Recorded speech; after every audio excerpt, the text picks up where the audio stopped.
Hello student. मेरा नाम तरुण लांबात है और आज हम फिर से एक और टॉपिक लेके आए हैं, जावा का एक्सेप्शन हैंडलिंग। आप सभी को पता है कि एक्सेप्शन हैंडलिंग जो होती है बहुत ही इम्पोर्टेंट टॉपिक है जावा में। इसमें क्या होता है, बेसिकली जो एक्सेप्शंस आते हैं उनको कैसे हैंडल किया जाए, वो एक्सेप्शन हैंडलिंग एक मैकेनिज्म है। एक्सेप्शन की जब बात करते हैं कि एक्सेप्शन क्या होते हैं, तो एक्सेप्शन वो चीज़ होती है जिसकी हम कल्पना नहीं करें या सोचे नहीं, और वो चीज़ अगर हमारे साथ हो जाए तो वो हम उसको बोलते हैं कि एक्सेप्शन हो गया है। ठीक है। ऐसी चीज़ें जिसके बारे में हम कल्पना नहीं करें और वो चीज़ हो जाए तो वो एक्सेप्शन कहलाता है। ठीक है, जैसे कि किसी को मिलना नहीं चाहते और वो एकदम से मिल जाए तो वो भी एक एक्सेप्शन होता है। वैसे ही प्रोग्रामिंग की बात करें तो प्रोग्रामिंग में क्या होता है कि ऐसा मतलब जब हम नॉर्मली हमने कोड जब बनाया, कोई हमारे पास कंपाइल टाइम एरर नहीं आ रही है, मगर कोई लॉजिकल एरर ऐसी कुछ हो जाए जिससे कि हमारा फ्लो ऑफ प्रोग्राम रुक जाए, तो वो कहलाता है एक्सेप्शन। ठीक है। मतलब जब आप प्रोग्राम बना रहे हो, कोई सिंटैक्स एरर नहीं किया है, प्रोग्राम आपका नॉर्मली चल रहा है, मगर ऐसा कुछ लॉजिकल एरर हो जाए जिससे कि प्रोग्राम का जो आउटपुट है वो अनएक्सपेक्टेड आ जाए, तो उसको बोलते हैं एक्सेप्शन। ठीक है। तो इस एक्सेप्शन से क्या होता है कि आपका जो प्रोग्राम का नॉर्मल फ्लो होता है वो कहीं ना कहीं रुक जाता है। मतलब जैसा हम चाहते हैं कि जैसा आउटपुट हमको चाहिए वैसा नहीं आ पाता है। तो अगर हम चाहते हैं कि हमारा प्रोग्राम का फ्लो नॉर्मल रहे और नॉर्मली हमारा प्रोग्राम वर्क करे, तो हमें एक्सेप्शन हैंडलिंग मैकेनिज्म का यूज करना चाहिए। तो क्या डेफिनेशन है एक्सेप्शन हैंडलिंग की? Exception handling is one of the powerful mechanism to handle the run time error so that the normal flow of application can be maintain. मतलब run time errors को handle करने के लिए exception handling होती है, और उससे हम हमारा नॉर्मल फ्लो रख सकते हैं प्रोग्राम का। ठीक है। और एक्सेप्शन क्या है? In Java, an exception is an event that disturbs the normal flow of program। मतलब जावा में एक्सेप्शन वो है जिससे हमारा जो नॉर्मल फ्लो ऑफ प्रोग्राम का होता है वो डिस्टर्ब हो जाता है। ठीक है। अब exception can occur by following reasons. मतलब कुछ डिफरेंट डिफरेंट रीजंस है, कुछ थोड़े बहुत रीजन मैंने यहाँ पे लिए। जैसे यूजर ने इनवैलिड डेटा इनपुट किया हो, जैसे अलग जिस टाइप का डेटा उसको इनपुट करना चाहिए था, रिक्वायर्ड था, उस टाइप का डेटा उसने इनपुट नहीं किया और अलग टाइप का डेटा उसने इनपुट कर दिया, तो उससे भी एक्सेप्शन आ सकता है। नेटवर्क कम्युनिकेशन कनेक्शन लॉस हो जाए, कुछ डेटा सेंड कर रहे हो बीच में कनेक्शन लॉस हो जाए, तो इसके यहाँ पे भी एक्सेप्शन आ सकता है।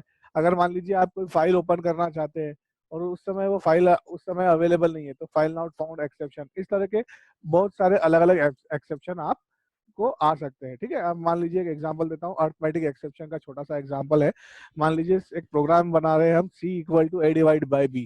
हम सिंपल सा डिवाइड करने का प्रोग्राम है। इसमें अगर पहली बार यूजर ने a की वैल्यू 4 डाली और b की वैल्यू 2 डाली तो प्रोग्राम में कोई दिक्कत नहीं है, प्रोग्राम नॉर्मली एग्जीक्यूट हो जाएगा।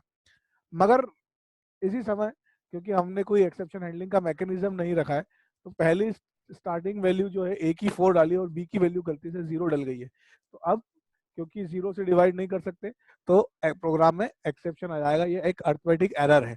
तो इस टाइप के जो चीजें होती है ये एक्सेप्शन कहलाता है। ठीक है। देन अब कैटेगरी ऑफ एक्सेप्शन, तीन कैटेगरी बताई गई है यहाँ पर। एक होता है चेक्ड एक्सेप्शन, अनचेक्ड एक्सेप्शन और एरर्स। चेक्ड एक्सेप्शंस वो होते हैं जिन्हें हम कंपाइल टाइम पर ही चेक कर लेते हैं।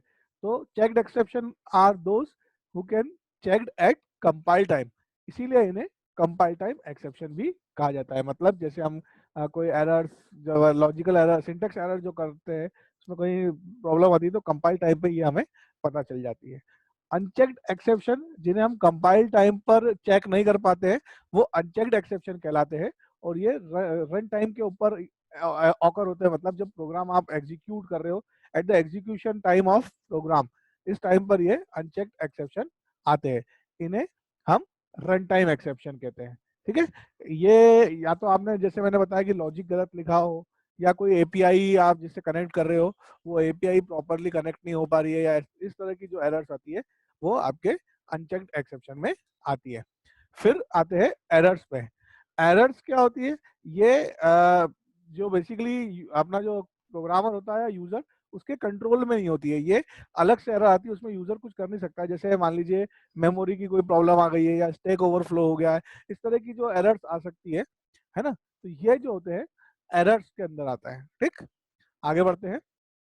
ये हमारा एक चार्ट है जिसमें पूरा बताया गया है कि कैसे कैसे हिरार्की है पूरा, मतलब सबसे पहले जो है जावा डॉट लैंग क्लास होती है, फिर ऑब्जेक्ट क्लास जो होती है इसको इनहेरिट करती है, थ्रोएबल क्लास होती है जो ऑब्जेक्ट क्लास को इनहेरिट करती है, और थ्रोएबल के दो फिर और क्लास बताई गई है, एक एरर बताई गई है, एक एक्सेप्शन क्लास बताई गई है, और एक्सेप्शन में भी दो टाइप की क्लासेस बताई गई है, मतलब दो उसका कैटेगराइज करी गई है, रन टाइम एक्सेप्शन या अदर एक्सेप्शन। इस तरह से ये पूरा उसका फ्लो होता है, ठीक है। देन अब जावा एक्सेप्शन हैंडलिंग में कुछ कीवर्ड्स यूज करते हैं। कौन कौन से वो कीवर्ड्स हैं हम देख लेते हैं। यहाँ पर बताया है ट्राई कीवर्ड। अगर आपको लगता है ऐसा कोई भी कोड जिसमें आपको लग रहा है कि एक्सेप्शन आ सकता है, तो उस कोड को आपको ट्राई ब्लॉक के अंदर रखना चाहिए, ठीक है। जिस भी कोड के अंदर आपको लग रहा है कि एक्सेप्शन आ जाएगा, तो उस सभी कोड को आपको ट्राई ब्लॉक के अंदर लिखना पड़ेगा। मगर ट्राई जो ब्लॉक होता है वो अकेला नहीं लिख सकते, अगर उसके साथ आपको कैच ब्लॉक या फाइनली ब्लॉक लिखना ही पड़ता है। क्यों? क्योंकि ट्राई के साथ जो एक्सेप्शन अगर कोई आता है, तो उसको जो हैंडल करता है या तो वो कैच ब्लॉक हैंडल करेगा या फाइनली हैंडल करेगा, ठीक है। क्लियर है? मतलब ट्राई के अंदर क्या लिखते हैं हम लोग, ऐसा कोड लिखते हैं जिसके अंदर आपको एक्सेप्शन आने की संभावना है। फिर आते हैं कैच ब्लॉक के ऊपर। कैच ब्लॉक, जो भी एक्सेप्शन आता है, अगर ट्राई ब्लॉक में कोई एक्सेप्शन आया है तो उसको हैंडल करने का जो काम होगा वो कैच ब्लॉक करेगा। और कैच ब्लॉक को भी आप अकेले नहीं लिख सकते, उसको आपको ट्राई ब्लॉक के साथ ही लिखना पड़ेगा। फाइनली भी एक ब्लॉक होता है जिसके अंदर भी अगर आपने कोई कोड लिख दिया, ये भी एक्सेप्शन, इसके अंदर अगर आपने कोई कोड लिखा है तो भले ही एक्सेप्शन आए या कुछ भी हो, ये वाला पार्ट प्रोग्राम का एग्जीक्यूट होगा ही होगा, ठीक है।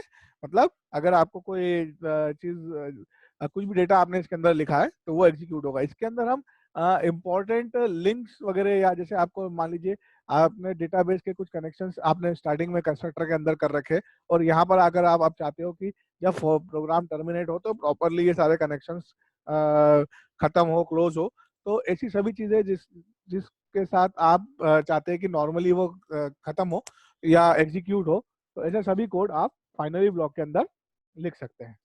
देन आता है थ्रो कीवर्ड। अगर आपको एक्सप्लिसिटली आपको कोई एक्सेप्शन थ्रो करना है तो आप थ्रो कीवर्ड का यूज कर सकते हैं, कि अगर हमको मैन्युअली करना है कि ऐसी कोई कंडीशन आ जाए, हम उस पर कोई कंडीशन दे दें कि अगर जैसे मान लीजिए कि कोई रेंज का हम डेटा इनपुट कराना चाहते हैं और इस रेंज के बाहर यूजर ने डेटा डाला, तो कोई एक्सेप्शन हम जो भी थ्रो कराना चाहते हैं वो एक्सेप्शन हम थ्रो करवाना चाहते हैं तो थ्रो कीवर्ड के थ्रू कर सकते हैं।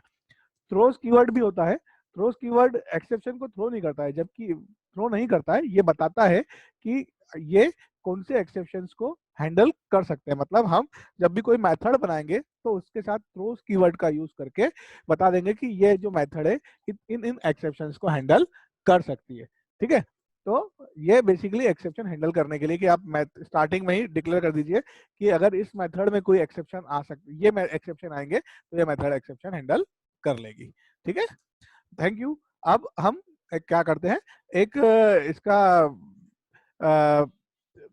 एक एग्जांपल करके भी देख लेते हैं कि कैसे ये एग्जीक्यूट, एक सिंपल सा एग्जांपल है वो भी मैं आपको बना के दिखा देता हूँ अर्थमेटिक एक्सेप्शन का इस सीरीज में, ठीक है। कि कैसे एक्सेप्शन क्या होता है, कैसे हैंडल किया जाता है। अगर एक्सेप्शन हैंडलिंग हम नहीं करते तो जावा तो बाय डिफॉल्ट एक्सेप्शन हैंडलिंग करता है, मगर फिर भी हमारा जो प्रोग्राम का नॉर्मल फ्लो है वो प्रॉपर आ रहा है कि नहीं आ रहा है, ये हम चेक करेंगे एक्सेप्शन हैंडलिंग के थ्रू। पहले हम बिना ट्राई ब्लॉक और कैच ब्लॉक का यूज करें प्रोग्राम बना के देखते हैं उसमें क्या प्रॉब्लम आती है, और फिर हम ट्राई ब्लॉक और कैच ब्लॉक बनाकर भी देखेंगे कि अगर हम वो बनाते हैं तो हमारे क्या प्रोग्राम का फ्लो होता है, ठीक है। चलिए स्टार्ट करते हैं। सबसे पहले हमको यूजर से इनपुट करना है, इसलिए हम import java dot util dot scanner class ले लेते हैं। ये क्लास लेने से क्या होगा कि आप यूजर से इनपुट कर सकते हैं, ठीक है। देन एक क्लास बना लेते हैं exp एक्सेप्शन हैंडलिंग करना है, इसलिए एक सिंपल सी क्लास बना ली है मैंने एक्सेप्शन के लिए, ठीक है। देन अब मैं एक प्रोग्राम कुछ वेरिएबल्स ले रहा हूँ ए बी और सी, ठीक है। ए बी और सी मैंने 3 वेरिएबल्स ले लिए, और मुझे यूजर से इनपुट कराना है तो स्कैनर क्लास का ऑब्जेक्ट भी बनाना पड़ेगा। तो स्कैनर का एक ऑब्जेक्ट बना देता हूँ मैं, scanner IP new scanner system dot in. ये मेरा एक स्कैनर का ऑब्जेक्ट बन चुका है। अब क्योंकि मुझे यूजर से इनपुट कराना है तो मुझे एक सेट मेथड भी बनाना पड़ेगी, तो मैंने एक सेट मेथड बना लेता हूँ मैं यहाँ पर यूजर से इनपुट कराने के लिए, system dot out dot println enter the value of a comma b. A और बी की मैं कुछ वैल्यू इनपुट कर रहा हूँ। A equal to i p dot next int, क्योंकि ए और बी इंटीजर है तो हम स्कैनर क्लास की नेक्स्ट इंट मेथड का यूज करेंगे।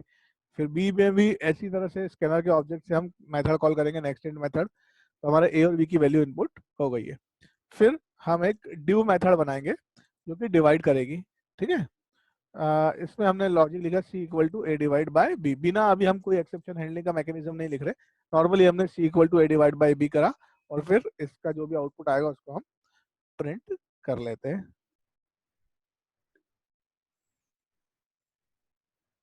ठीक है, डिवाइड इक्वल टू और सी कर लिया हमने यहाँ पर, ठीक है। एंड देन एक और ऐड मेथड भी बना देते हैं जो कि इनका ही एडिशन भी करेगा।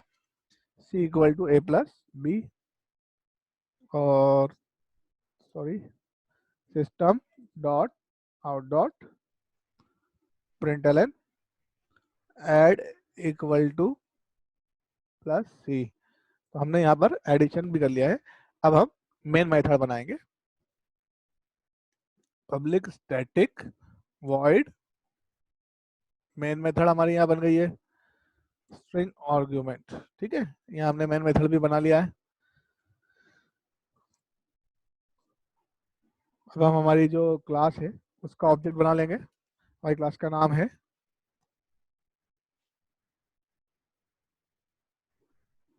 इसका ऑब्जेक्ट बना लेंगे। ये हमने ऑब्जेक्ट बना लिया है। अब इसकी तीनों मेथड हम यहाँ पर कॉल करेंगे। सबसे पहले कौन सी है हमारी, सेट मेथड है, देन डिव मेथड है और फिर आपकी ऐड मेथड है। देखिए यहाँ पर मैंने अभी एक्सेप्शन हैंडलिंग का कुछ भी मैकेनिज्म को हैंडल, मतलब कोई मैकेनिज्म नहीं लिखा जो कि एक्सेप्शन को हैंडल कर सके। अभी इस क्लास को मैं सेव करता हूँ, ठीक है। देन अब कमांड प्रॉम्प्ट ओपन कर लेता हूँ मैं। ये कमांड प्रॉम्प्ट ओपन हो गया है। अब हम इसको कंपाइल करते हैं, Java c m e x p dot java. मैंने इसको कंपाइल करा, कोई एरर नहीं है। देन रन करते हैं एम ई एक्स पी। यहाँ पे नॉर्मली चल रहा है, देखिए मैं अभी सिंपल दोनों वैल्यू सही डाल रहा हूँ ए और बी की, तो डिवीजन भी हुआ है और एडिशन भी हुआ है, ठीक है। अब अपन कंडीशन चेंज करते हैं, यहाँ पर एक्सेप्शन की कंडीशन डाल के देखते हैं। मैंने ए की वैल्यू डाली 6 और बी की वैल्यू डाल दी है 0। देखो क्या हुआ, जावा ने एक्सेप्शन फेंक दिया है कि arithmetic exception can not divide by 0। और यहाँ पे एक चीज और नोटिस कीजिए कि जो ऐड मेथड थी इसके बाद वो एग्जीक्यूट नहीं हुई है, मतलब आपका जो फ्लो ऑफ प्रोग्राम है वो बीच में ही रुक गया है ना। तो ऐसा ना हो, अगर एक्सेप्शन आ भी जाए तो आपका जो प्रोग्राम का फ्लो है वो एक्सेप्शन हैंडल हो जाए और प्रोग्राम का फ्लो भी चलता रहे। तो उसके लिए फिर हम एक्सेप्शन हैंडलिंग का यूज करते हैं, ठीक है। मैं आपको फिर से करके दिखाता हूँ, ठीक है। अब अपन एक्सेप्शन हैंडलिंग का मैकेनिज्म भी यूज करके दिखाता हूँ। ये वापस हम इधर आ गए हैं, तो इस पे मैं करके दिखाता हूँ आपको। यहाँ पर क्या करना है, अगर इसको हैंडल करना है कि मान लीजिए अगर एक्सेप्शन आ भी जाता है तो कैसे हैंडल करेंगे, हम यहाँ लिखेंगे ट्राई ब्लॉक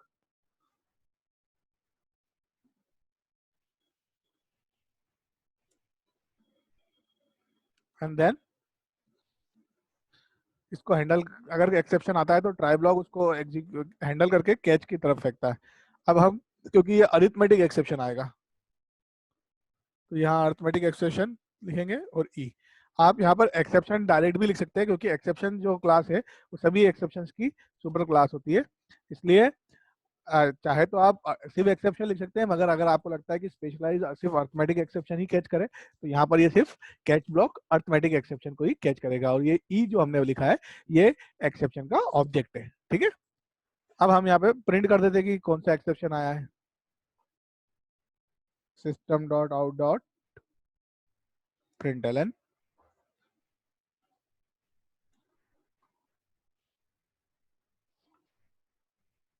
बाय 0 और ऑब्जेक्ट की वैल्यू को भी प्रिंट कर देते हैं जो भी आया, ठीक है। अब इसको हम सेव कर देते हैं। सेव करने के बाद इसको फिर से हम एग्जीक्यूट करके देखेंगे कि क्या हो रहा है।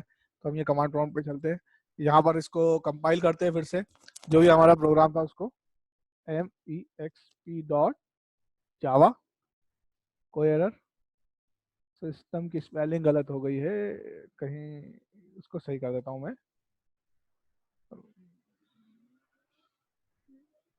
सिस्टम की स्पेलिंग गलत हो गई थी, मैंने सही कर दी है। देन अब एग्जीक्यूट कर रहे हैं, देखिए कोई प्रॉब्लम नहीं। जावा MEXP, ठीक है। अब अपन डायरेक्ट ही गलत डाल के देखते हैं, 4 और 0। तो देखिए क्या हुआ, कैन नॉट, हमने हैंडल कर लिया एक्सेप्शन जो आया था, कैन नॉट डिवाइड बाय 0, और उसने बता, और जो हमने ई प्रिंट कराया था तो उसने ऑब्जेक्ट ने ये बता भी दिया कि किस टाइप का एक्सेप्शन आया, Java dot lang dot arithmetic exception, ठीक है, एक्सेप्शन आया। और देखिए नीचे ऐड मेथड भी एग्जीक्यूट हुई है, तो प्रोग्राम का फ्लो एकदम से खराब नहीं हुआ है, ठीक है। तो इस पार्ट में हम इतना ही पढ़ेंगे। अगले पार्ट में हम और भी एक्सेप्शंस देखेंगे। तब तक के लिए बने रहिए, और प्लीज मेरे वीडियो को लाइक, शेयर और सब्सक्राइब जरूर कीजिए। Thank you.